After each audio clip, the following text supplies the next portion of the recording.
What's up, hobbies, and welcome back to a new video.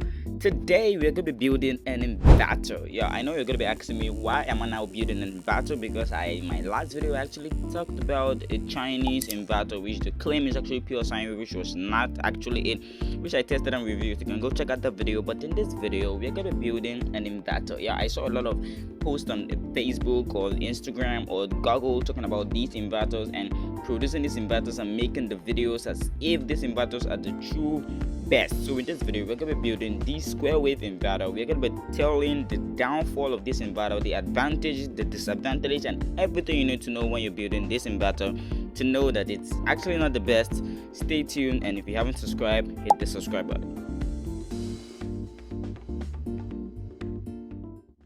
Now, the first component which normally you should get in mind is actually the MOSFET. Yeah, we're going to be using an IRF260N N channel type of MOSFET. Yeah, I know this MOSFET is a normal popular MOSFET which everybody normally uses in making inverter, but that's what I'm going to be using today to do the switching jobs. We're going to be using this MOSFET, and also it's going to be placed on the heatsink because it will definitely get hot even if there is nothing plugged in, because this circuit is not that efficient to be that powerful enough. So we're going to be using a heatsink to keep it cool and not to damage the MOSFET as we power the project. Also, we're going to be using my multimeter, these two multimeters, to test the waveform, the frequency output, and also the current draw of the circuit. You're going to learn a lot in this video. Do stay tuned, and let's get to 1,000 subscribers by the ending of this year. Subscribe.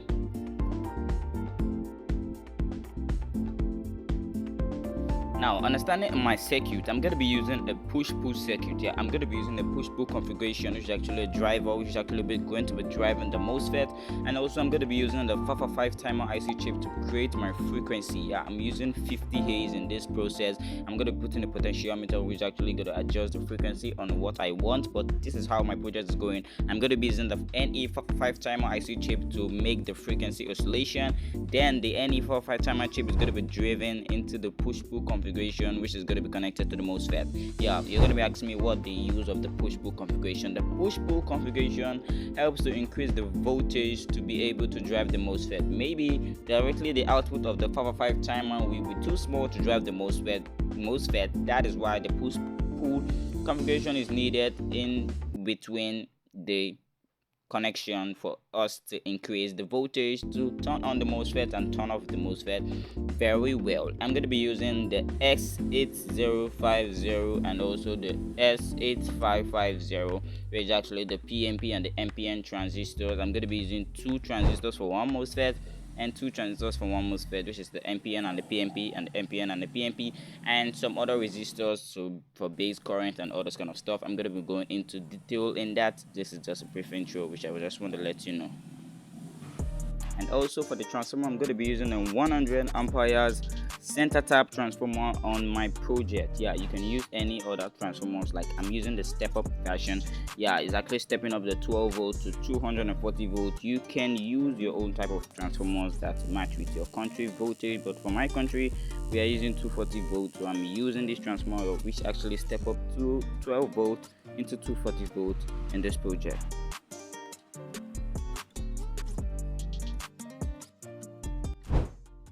Okay, welcome back. Now in this tutorial we're going to be talking about the connection process. Now we are going to start off with, first of all, we're going to start off with the 555 timer oscillating circuit. So I'm going to be starting off with the 555 timer oscillating circuit. Now this is the circuit. I know I've made a lot of videos in my last video talking about how to build a frequency generator using a 555 timer IC chip, but for the sake of new viewers who are coming to my video for the first time, I'm just going to say it again. You can see the 555 timer right here, and it has pin 3, pin 5, pin 1, pin 2, pin 7, pin 4, and pin 8. Normally pin 4 and pin 8 is connected together and connected to positive. Pin 4, 8, and pin 5 is connected to positive side of the battery, and we're using 5 volts in my case to power everything up. It's connected to the positive side of the battery, and pin 3 is normally the output of the 555 timer Also, pin 1 right here is actually connected to ground. You can use some capacitors in series with it, but normally it's connected to ground. You can use some capacitors to clear some static electricity. You should use it, but for now I'm just connecting it directly to ground. And as you can see, the capacitor right here, this is the capacitor R, the capacitor 2, actually a 0.1 UF capacitor, so another 100 NF is connected to ground. Yeah, this capacitor is supposed to be connected to ground like so.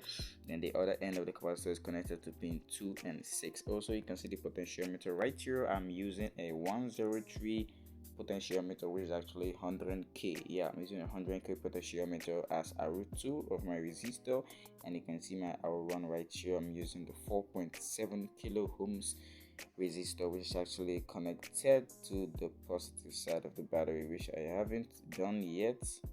Okay, it's connected to the positive side of the battery, and the other end is connected to pin 7.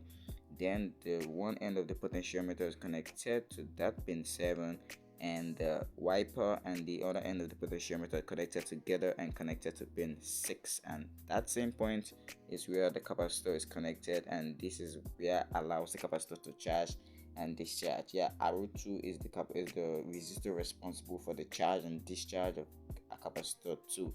So without R2, the capacitor will not charge or discharge. So this is the circuit and the setup. I know I've explained this multiple times. You can go check out that video. Let's quickly go to the push-pull circuit and also the inverter. Okay, now welcome back to the push-pull circuit and also the inverter process and also the transformer. So today, right now, I'm going to be explaining the push-pull configuration, the connections, and also how it's connected to the MOSFET and also how it's connected to the transformer as well.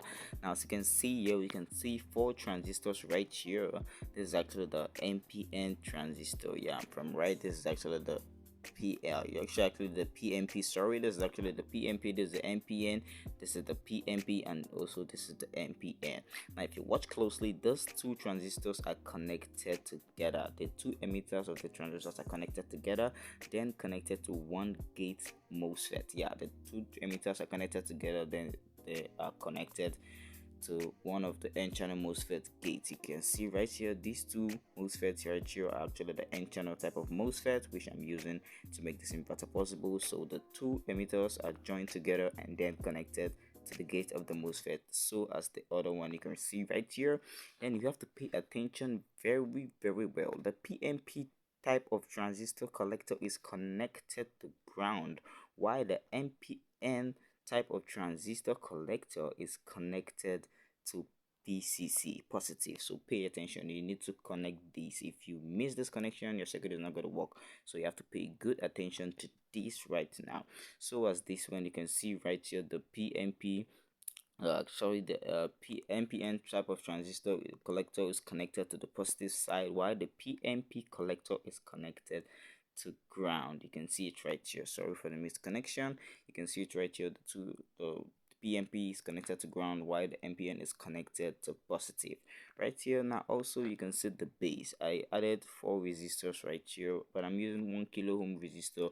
But if for your own case, you can connect only 1 resistor for the 2 transistors. Yeah, for the 2 transistors you can connect 1 resistor, but for me I'm using 4 resistors, which is a wrong connection right here. So you just have to use only 1 kilo ohm resistor for the 2 transistors right here. Yes, you can use 2 transistors. You can use 1 resistor for the 2 transistors. Yeah, this resistor is connected in series with the transistor base to the output of the 455 timer IC chip. Yeah, you heard me clearly. This is how it's connected.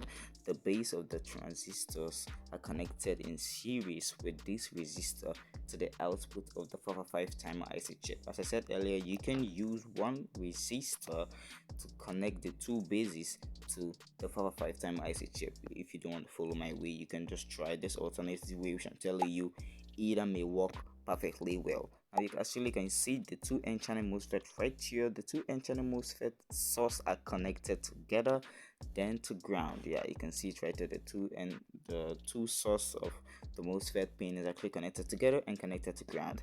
Then each of the drain pin of the MOSFET is actually connected to one pin of the transformer input, low voltage input, and the other drain pin of the MOSFET, the N channel MOSFET, is connected to the other side of the transformer, and the center tab transformer, the center tab is actually connected to the positive side of the battery. And also we can see our output right here, which produces about 240 volt, which is fantastic and nice. For my country, we have 240 volt. I don't know, maybe your country voltage may be different, but this is just my country voltage which I am speaking on. Right here we are using 12 volts. There's 11.1 right here, but you can use 12 volt to power up a circuit. You can see everything is connected well. You can screenshot it and make the same circuit, and good luck to making your circuit. Let's quickly go to the testing of the circuit. Let's dive in. Okay, right now you can see I just make the adjustment which I was talking about. You can use one resistor for the two base of the transistors. Here is the illustration which I was talking about. The two bases of the push-pull configuration can be connected together, then through only one resistor. This is the alternative way which I told you about. You can also try this circuit, try this setup, and it will work perfectly for you. Let's dive in. Testing the 240 volt 10 watt LED with the inverter, we can see that it works pretty fine and it glows pretty fine. But I noticed that you can notice some kind of flickering in the LED. Yeah, the reason of this flickering is because the frequency actually changes. Yeah, that's why the circuit is not the best, because when a load is connected to the output of the transformer, the wave changes, the frequency changes, the duty cycle changes because there is no feedback circuit. I am not going to put the feedback circuit in this project because I'm just practicalizing what many of other enthusiasts make on the internet and post it online and say it's the best. So that is why I'm just copying that and making exactly what they actually normally do, and also to tell you the disadvantages. We are also able to get a clean square wave from the output of the 4x5 timer. But wait, check out the waveform when the transformer is connected. Boom, you can see the waveform which it has. Is it compared to the one we have in the first time? Nah. You can see the waveform actually changes, and this is why the circuit is not efficient and not advisable to power some kind of sensitive electronic equipment, because the square wave we should normally have from the start is not what we're having at the output of the transformer. And also you can see some kind of spikes right there. Those spikes can be up to 300 volts or 260 volt peak to peak. That can be able to damage some electronic equipment, which is not advisable to power some kind of sensitive electronic equipment with this kind of low budget inverter. Checking the total current drawn from the battery when the inverter is powered with the 4x5 timer, we got about close to 1.5 amps, but actually it reduced to 1 amps, and which is pretty nice and pretty good though. But 1.5 amps drawn from the battery without any load connected. Oh my god, this is ridiculous. Please do not try this at home. If you want to try it at home, be very careful with high voltage output from the transformer, and I wish you good luck. Checking the output of the transformer, we can see that we have close to 230 something volts. Actually drops, but close to 200 volts. The reason why it's dropping is because the battery is also dropping. I explained in my last video that the battery is not really strong, so that is why it's dropping. But we got close to 200 volts at the output of the transformer, which is nice and pretty good. It can be able to zap you. I was like connecting everything together, and I mistakenly actually touched this inverter output, and it was like, oh my god. We also got close to the desired frequency and also the duty cycle. Really nice to work with, but not really gonna last, because if we connect a load, this is gonna change.